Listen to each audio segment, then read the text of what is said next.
Everyone, welcome to episode 66 of the Left Coast Leafs podcast. I'm Sean Orr, joined with my good buddy Trevor Bast. This is the non-Leaf Jersey pod, but it is our love letter to Nazem Kadri. It is. You know, the number 66, why is it that when, like in a bingo hall, when the caller says 066, then everyone says clickety-click? Why is that? Do you know that? I'm not old. Yeah, I used to work at a bingo hall when I was a kid. Bingo guy? At the church bingo. I worked in the canteen. Bingo guy? Yeah, I was bingo guy. Unlimited pop and one free chocolate bar a night. Did you ever yell bingo? No, but wow. Oh, fuck, was it a smoky room? Just hacking darts? Maybe that's why I have my chronic cough sometimes. It just darks and just Pilsner? comes up. Yeah, so we haven't potted together for a while. This is fun to see you. I know. I'm ready for a quiet month. Yeah. I had a big 3-week stretch. So we're going to shut down the podcast after this unless there's a big signing to announce. Well, it's that kind of that time of the year where it's the dog days of summer. And Yeah. It's like, unless something happens, really. I can always dig something up. I can pull you out to an exotic location. Well, you got to work hard to get that done. I know. Especially in the summer. Yeah, I know. So Wyatt has, Liquor Planet Wyatt, he's gone 2 tall cans again. And he said there's a handwritten note inside the bag. Every time? This time. Oh. And it's 2 different cans. What is going on here? I'm confused. Holy mother of God. That is awful. There's a gigantic Molson Canadian tall can. I'm not drinking Molson. For Canada Day. And there's here, you look at it. It's a Foamer's Folly. You do the honors. That's a dad beer, a West Coast Pilsner. So what's the note say? Oh my God, this is... Okay, the note says... Are you nervous to read it out loud right now? No, I'm good. I hope you 2 dads wouldn't mind having this session beer that you'd only drink once a year in honor of Canada's birthday, the shitty one. Like, Wow. I think it is time that someone in Toronto needs to daddy up and get these guys a cup. Cheers to Canada and hopefully a cup run season. Wyatt, LP. Wow. Right on, Wyatt. Wyatt must have been cut when he wrote that note. It's look at this. I'll tweet out this tall can of Molson Canadian. It's as long as my leg. Don't even open it. Just leave that as a beer to have in the showroom. And you know what? The fact that we're actually just splitting a tall can is probably good because you had a bit of a weekend. After the weekend that I just had, I really should not be drinking any alcohol right now. What did you do? So this was bachelor party number 2 in the span of 10 days. Oh my God. This one, myself and 5 of my buddies went up to Sprout Lake, which is on Vancouver Island. It's gorgeous, by Port Alberni. Yeah. We rented a houseboat for 4 days, and in that span, it was just like I'm a lobster right now. Yeah. Like I have claws growing out of my hand. The human body can't take more than 4 days on a pontoon boat. No, like it's not built for that. We got home yesterday. I had to a 2.5 hour nap. Yeah. Woke up, did skip the dishes. Where'd you go? McDonald's? No, Boston Pizza. Okay. Respectable. Yeah. And then I went to bed at 11 hours sleep, woke up, did not want to get out of bed, went to work for half a day, went home. I just slept, had a 2-hour nap again today, and I'm ready for bed right now. And I have a couple houseboat questions. I can go through the selection of alcohol we went through in the 3 days. I saw you Instagram some like vodka drinks. Yeah, so we went through 150 vodka nudes. Oh my God, are you serious? We went through a 40 of vodka, a 26er of vodka, a 40 of Kahlua, a 26er of Bailey's, couple 26ers of tequila, a 26er of bourbon, a keg of lager beer, and a 10-liter pack of Hey Y'all. You didn't mention any craft beer. Well, no, we had a keg. Oh, keg. Sorry. I don't remember. Do you have any? Did you puke? No. Did you black? Do you have any like blackout times? There's like a good 6-hour stretch where it's like, yeah, it's just kind of hazy. A hazy IPA. Yeah. I went on when I was 20, we did a houseboat, pontoon boat on Lac La Ronge in northern Saskatchewan. Ooh. It's not really northern, but it's the northernmost it's where civilization ends and it just becomes bush. And there was about 5 or 6 of us. We loaded, like, it took us half an hour to unpack our liquor onto the boat. We had so much liquor and so little food. Yeah.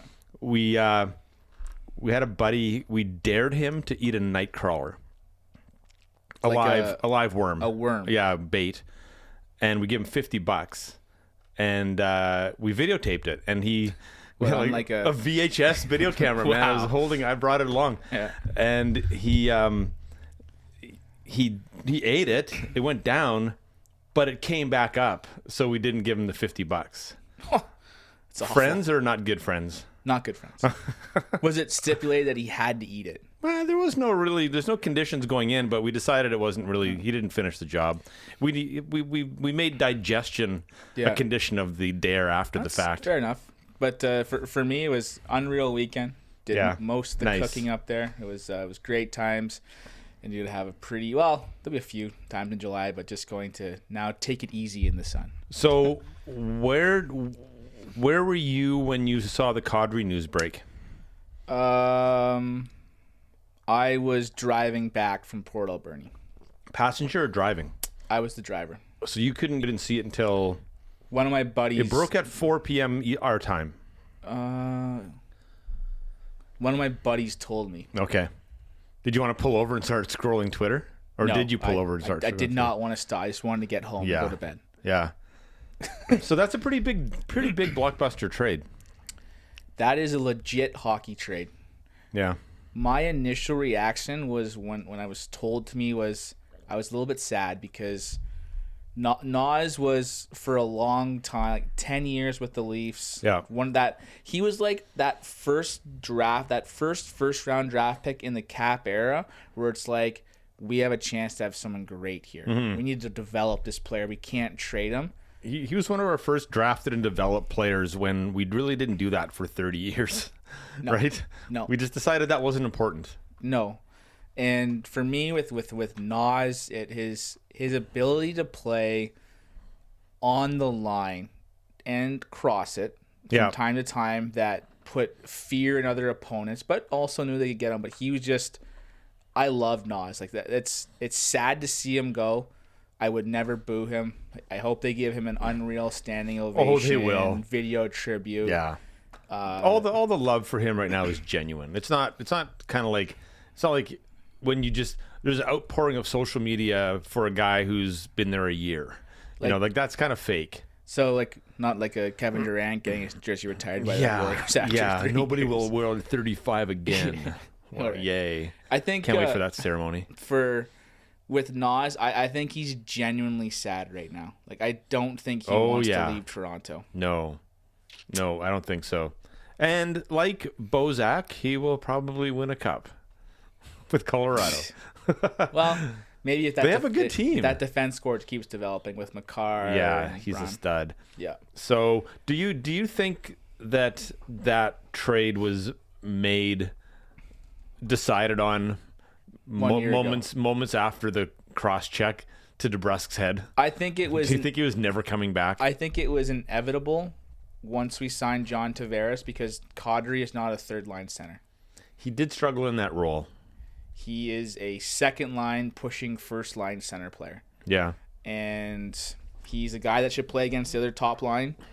The third line, he didn't have it this year. Well, having said that, then, do you think they got enough for him? Oh yeah. Do you? Yes. Do you think if they would have dangled him as a player for player trade, that Tyson Barrie is the defensive equal, kind of in that realm? Tyson Barrie is one of the top offensive defensemen in the league. So last year we had the number 1 goal scorer on defense, and now we have the number 5 goal scorer on defense.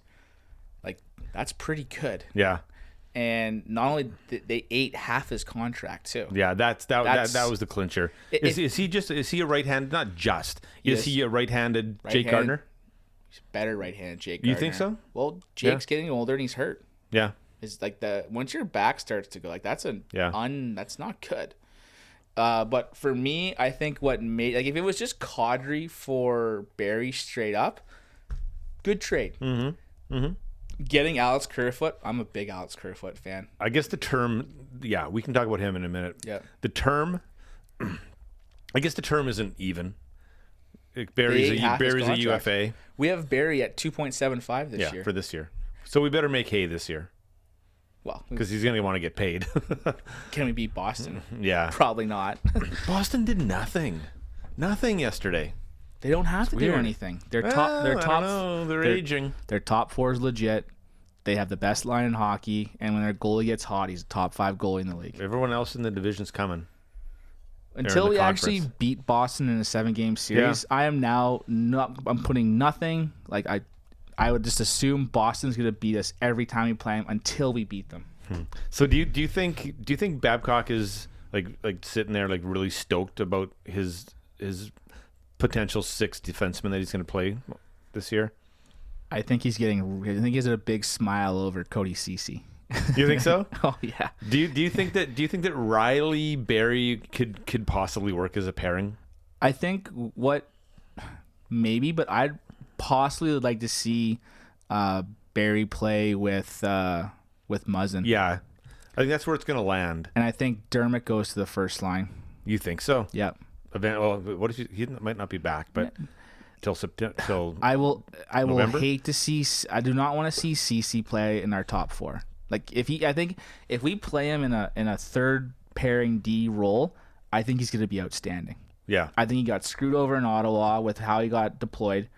I think if Babcock does it properly, we can get CC looking quite good in the third pairing role, and possibly flip him mid-season, like we did with Phaneuf. We pump him up if Liljegren or Sandin's ready to go. Do you think that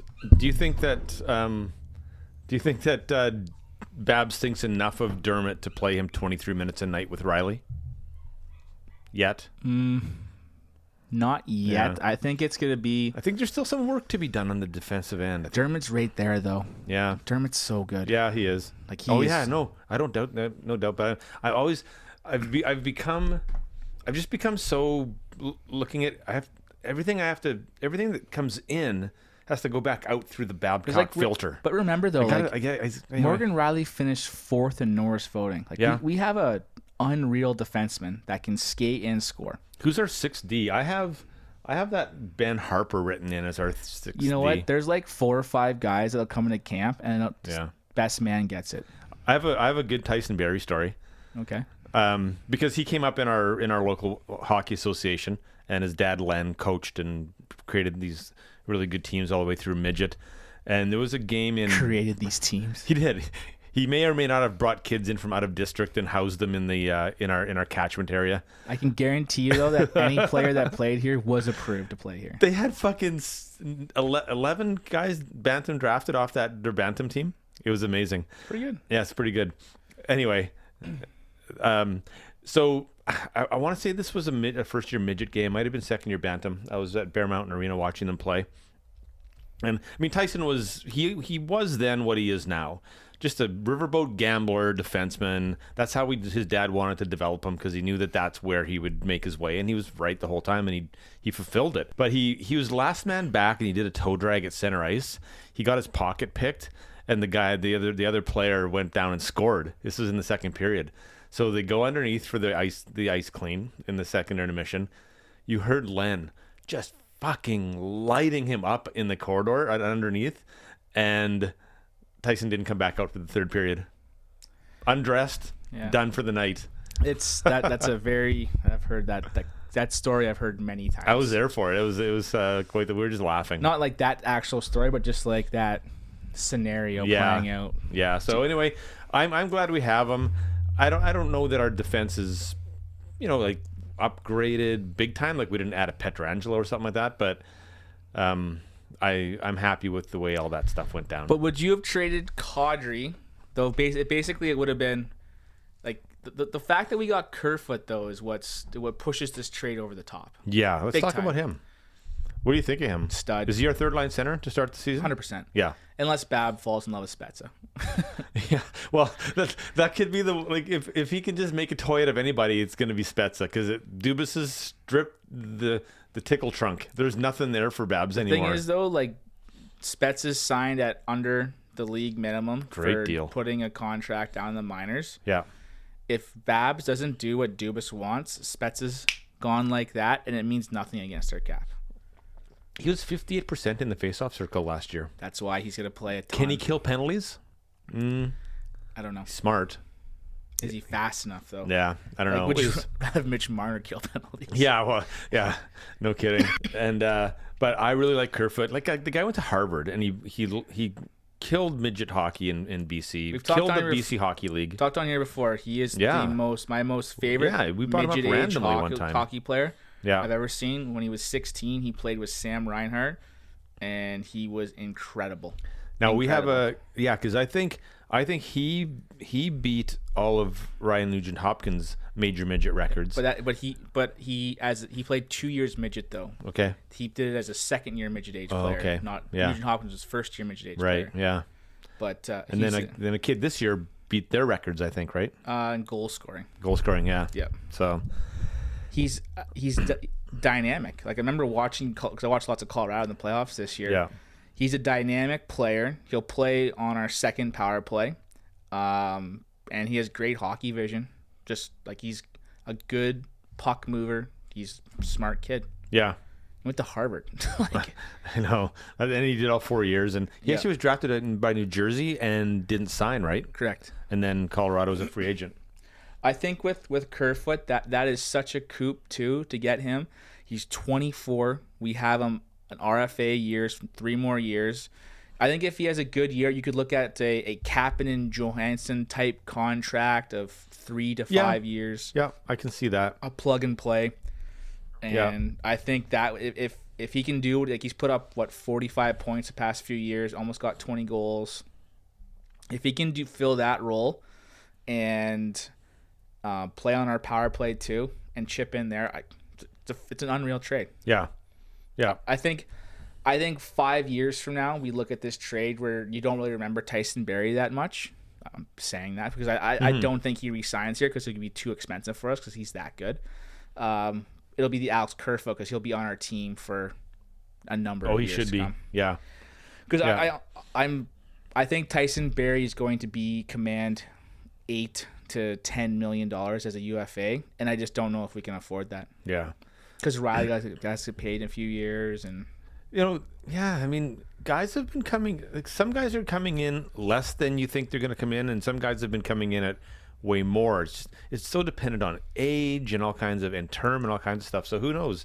They might find room for him. I think for both teams, this is a great trade. Yeah. Like this fits a lot of needs for Colorado now. They can slot Kadri in on their second line, and that's perfect for him. Where he's now slotted in there, and he'll sit behind their top line, and I bet you he puts up 30 goals this year. Yeah, he will again. Yeah. Yeah. He may even play on the first power play. Well, depends if they load or balance. It depends, but yeah. So the last 10 days, like from the Saturday morning of the draft, when Dubas pulled the trigger on the Kadri, on the Marlowe trade, till last night with the like what a lot of player movement. Well, James Myrtle had a fantastic article today. Yeah, it was really good. Where it came out, and just kind of what Dubas did over the past 2 weeks is phenomenal. He moves out, gets rid of Marlowe, moves Marlowe out to allow us to basically sign Kapanen and Johnson, who are top 6 forwards. He then is able to move Zaitsev out. We just basically Dion fluffed enough the Sens again. Yeah. We take on more money in 1 year just because CC's a little bit more expensive. But after this, he's no contract. Yeah, exactly. And Zaitsev now they're going to have him for 5 more years. Yeah. But I guess just when you just quickly back to the re-signing of the D-man, surely to God, Liljegren is going to be ready next year if he's going to be ready at all. So that's You're talking about the 2020-21 season, correct? Yeah, for the season after this. The following year. So we got the personnel to cook them for 1 more year in the minors. Yep. And I mean, if you got to move those guys up eventually. I think we could see a scenario where if Babcock deploys CC properly here, in a third pairing role, kind of pumps him up a little bit. Yeah. You could probably see like a pump and dump here, where you pump up CC, potentially move him mid-season because one of our guys are ready to go. Yeah, that's true. If Sandin, a Dermot scenario. If Sandin or Lilligan are ready to go mid-year, I can easily see Dubas pulling the trigger to move out CC if they deploy him correctly to pump him up his numbers to make him look good, make like we did with Phaneuf there, and then bring in one of those guys into our third line pair. As we've seen with Dermot, though, there is a difference between being ready to come in the lineup and ready to be trusted on a contending team. You know, like that's not our call, though. No, but you know what I mean. Like, yes. So if CC's doing a good job and you're maybe going for another cup run, like that's. But that's if he's doing a good line in the third D pairing, D pairing, because I think it won't be good is if Babcock plays CC with Riley on the first pairing. I think it needs to be Barry or Dermot. Our top four needs to be Barry, Riley, Dermot, Muzzin. Yes, those four. They need to be our top four, playing 45 to 50 minutes a game, with our third pairing playing 10 to 15. Yeah, we have to start going down that path with our riding our horses like that. Yep.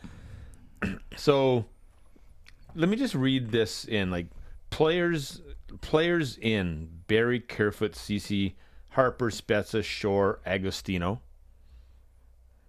Players out: Kadri, Brown, Marlowe, Zaitsev, Rosen, Gardner, Hainsey, Ennis. Like, that's huge turnover. Yep. Huge turnover. But you look at, you didn't include him on the list here, but I would almost say Trevor Moore is in as well. Like, he's going to be a full-time player. And yes, I have him penciled into the fourth line. I love Trevor Moore, too. I think our fourth line is going to be so much fun with Spezza centering it, with Trevor Moore, and then you could put in Patan, Agostino, Nick Shore. It's going to be similar to our D pairing. That last forward spot, it'll be like whoever Babcock likes the most is going to get it. I love our, like, I did a little line thing here, and I love our forwards. Like, oh my God. Like, are we ever all in on skill now? Like, like, Dubas is either going to be the boy genius. He's going to be the, who's the GM of the Cubs who put it all together there? You mean the not the Cubs? It was initially the Red Sox. Yeah.